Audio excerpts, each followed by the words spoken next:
అందరికీ నమస్కారం. శ్రీ గురుభ్యో నమః.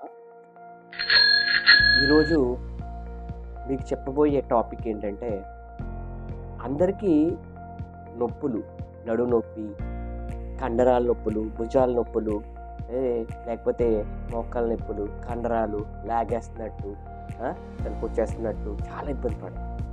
దీనికి రకరకాల మెడికేషన్స్, చిన్న నొప్పి వస్తే వెళ్ళి ఓ ట్యాబ్లెట్ తెచ్చేయడం, వేసేసుకోవడం చేస్తాం.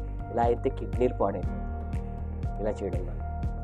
మీరు ఇలాంటి నొప్పులు వచ్చినప్పుడు మీ ఇంట్లోనే చేసుకునే చిన్న చిట్కా చెప్పి, మన శొంఠి ఉంటుంది కదా చూడండి, ఆ శొంఠి పౌడరు ఒక స్పూన్ తీసుకుని, కొంచెం పాత బెల్లం పౌడర్ కింద చేసుకుని అదొక స్పూను తీసుకుని, 2 స్పూన్స్ శొంఠి పౌడర్ని వాటర్లో వేసి బాగా మరగపెట్టి కషాయంలా చేసిన